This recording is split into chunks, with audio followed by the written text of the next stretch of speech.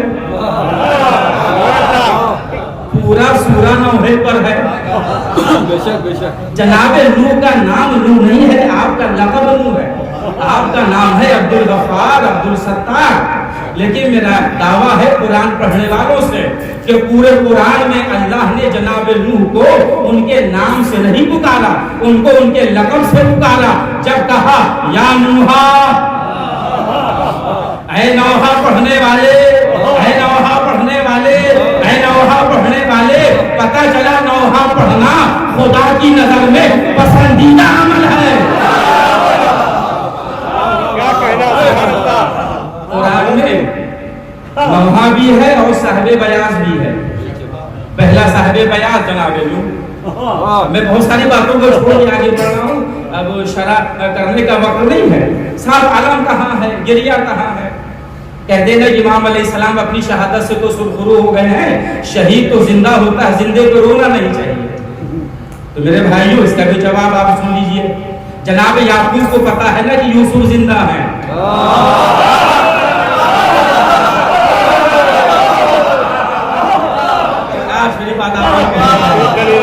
یعقوب کو پتا ہے نا کہ یوسف زندہ ہے، علم نبوت سے دیکھ رہے ہیں۔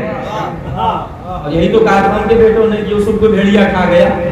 اچھا پہنچ گئے، جنگل میں پہنچ گئے، آواز دی، سارے بھیڑیا اکٹھا ہو گئے۔ اب ایک ایک سے پوچھنے لگے کہ تم نے میرے یوسف کو کھایا، تم نے میرے یوسف کو کھایا؟ جا کے پڑھیے گا تاریخ میں۔ تو بھیڑیا بولے کہ اللہ کے رسول، ہم جانور ضرور ہیں لیکن اپنی اوقات پہچانتے ہیں۔ ہم جانوروں پر اللہ نے نبی اور اولاد نبی کا گوشت حرام قرار دیا ہے، ہم نے آپ کے یوسف کو نہیں کھایا۔ اب تو یعقوب کو پتا چل گیا یوسف زندہ ہے، پھر بھی رو رہے ہیں۔ اتنا روئے کہ آنکھیں سفید ہو گئی۔ اللہ نے اس کو صبر جمیل کہا۔ یہ قرآن میں جا کے دیکھیے، کوئی قصہ اور کہانی نہیں ہے، یہ تو قرآن مجید کا واقعہ ہے نا۔ اور سورہ یوسف جا کے پڑھ لیجیے گا، آپ کو شرح بھی مل جائے گی، قرآن مجید کا یہ واقعہ ہے۔ جب جناب یعقوب رویا کرتے تھے تو پرندے جو آسمان پہ پرواز کرتے تھے وہ بھی آ کے رونے لگتے تھے۔ اور ٹھہر کے جملہ کہوں گا، اور جہاں تک میری آواز کا پھیلاؤ ہے، جو حضرات بیٹھے ہیں فور سے سنیں، صحرائی جانور بھی آ جاتے تھے اور جناب یعقوب کے ساتھ وہ بھی گریہ کرتے تھے، وہ بھی روتے تھے۔ یہ پرندے کیوں رو رہے ہیں، یہ صحرائی جانور کیوں رو رہے ہیں؟ یہ سب نبی کے امتی ہیں، اور وفادار امتی کی پہچان یہی ہے کہ نبی کے غم میں غم زدہ ہو۔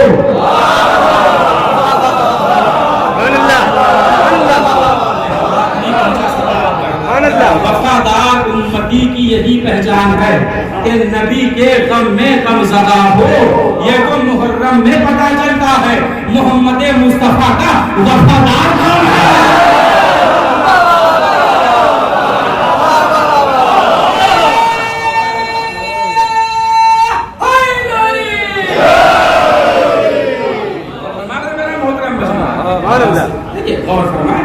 اور یہ باتیں آپ تک پہنچ رہی ہیں، لہذا رسول دیکھیں پیغمبر اسلام کی حدیث ہے، حضور سرور کائنات کی حدیث ہے، ہمارا سچا چاہنے والا وہی ہے جو ہمارے غم میں غم زدہ ہو، ہماری خوشی میں خوش ہو۔ یہ حضور پاک کی بڑی مشہور حدیث ہے۔ پھر میں جملہ ہدیہ کر رہا ہوں، بہت بڑا سا علم ہے اور آپ زیارت کرتے ہیں، اور جب کبھی میرا گزر ہوتا ہے میں جونپور اعظم گڑھ کی طرف جاتا ہوں تو اس علم کی زیارت کر کے جاتا ہوں۔ بس یہ جملہ اور آپ سن لیجئے، پھر بھی بتاؤں کربلا کا فلسفہ، اور انشاءاللہ اسی میرا بیان مکمل ہو جائے گا۔ اور جملہ یہ ہے، بہت ٹھہر کے اور بہت توجہ سے آپ سن لے میرا یہ جملہ۔ جب جناب یعقوب گریہ کرتے تھے تو ایک درخت کے نیچے بیٹھ گئے، ایک پیڑ کے نیچے, درخت کے نیچے بیٹھ کر گریا کرتے تھے. اللہ کو جناب یعقوب کا اس کے سائے میں بیٹھ کر رونا اتنا پسند آیا کہ درخت کا نام رکھا شجرۃ الحزن, یعنی غم کا درخت. پتا چلا رونے کے لیے کسی چیز کا سایہ ضروری ہے. یعقوب نے درخت کو سایہ بنایا, ہم نے عباس کے علم کو سایہ بنایا.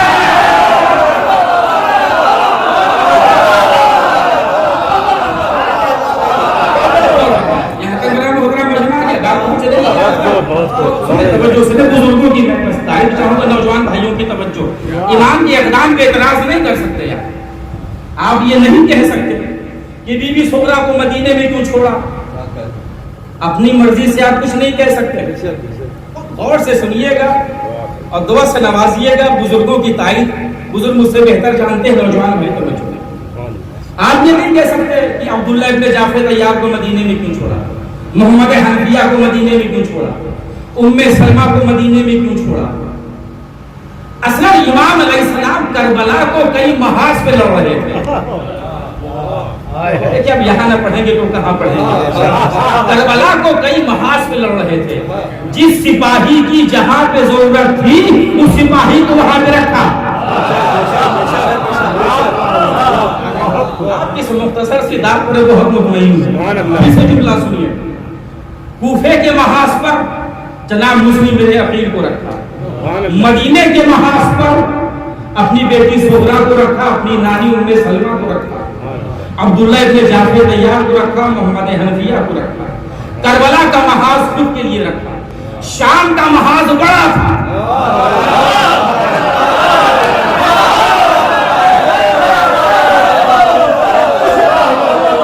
تو شام کے محاذ پر اپنی بہن کو رکھا, اپنے بیٹے کو رکھا. جہاں پر آ کر میں گفتگو کر رہا ہوں, بڑا محاذ تھا شام کا. دیکھیے جس سپاہی کی جہاں پہ ضرورت تھی اس سپاہی کو وہاں پہ رکھا. کبھی کبھی لوگ پوچھتے ہیں امام کو پتا تھا کربلا میں مار ڈالے جائیں گے تو وہاں گئے کیوں. ہوتا ہے نا سوال. اور سے سنیے گا. امام علیہ السلام کو پتا تھا کہ کربلا میں مار ڈالے جائیں گے تو وہاں نہیں جانا چاہیے. شریعتاً بھی منع ہے, اگر مجھے خطرہ ہوگی فلاں جگہ مجھے مار دیا جائے گا, میرا قتل ہو جائے گا, تو وہاں جانا حرام ہے. امام علیہ السلام کیوں گئے کربلا تک؟ انہیں پتا تھا کہ میں مار ڈالا جاؤں گا. اب میری طرف دیکھیں اور میں بیان کو پہنچانے کی کوشش کروں. کوئی تکلیفی جملے ادا کرنے کا عادی نہیں, یہ بھی سن لیجیے توجہ سے. انہیں تو پتا تھا نا کہ میں بھی مار ڈالا جاؤں گا کربلا میں, میرے بچے بھی مار ڈالے جائیں گے. علم امامت سے جان رہے تھے. گئے کیوں؟ عجب اعتراض ہے. گئے کیوں نہیں جانا چاہیے؟ پوچھنا یہ ہے کہ ابراہیم و اسماعیل میدان مینا تک کیوں گئے. یہ بات نہیں پہنچا سکا. ابراہیم کو بھی پتا ہے کہ چھری چلانا ہے اور اسماعیل کو بھی پتا ہے کہ چھری چلانا ہے.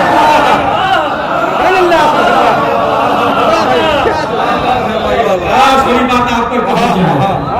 کو پتا ہے نا, ابراہیم کو پتا ہے کہ بیٹے گلے پہ چھری چلانا ہے اور اسماعیل کو بھی پتا ہے کہ گلے پہ چھری چلنا ہے, تو میدان مینا تک کیوں گئے؟ یہ کیوں گئے میدان مینا تک؟ پھر کہیں گے حکم پروردگار سے. اگر ابراہیم و اسماعیل حکم پروردگار سے میدان مینا تک آئے تو حسین حکم پروردگار سے دین بچانے کربلا تک آئے.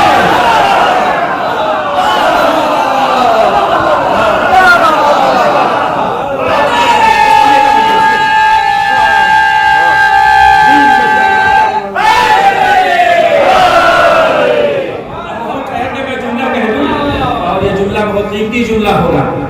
اگر ابراہیم و اسماعیل حکم خدا سے میدان مینا تک گئے تو امام حسین علیہ السلام حکم پروردگار سے میدان کربلا تک گئے دین بچانے.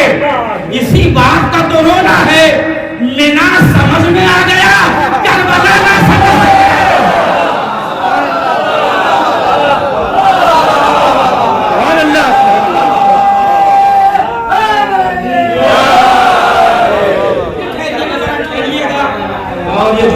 سنتے جائیے. تعزیہ داری آپ کرتے ہیں, تعزیہ اٹھاتے ہیں, تو ایک جملہ اور پڑھنا نہیں چاہتا تھا, بات آ گئی تو سنتے جائیے. کہنا میدان میں نہ تھا.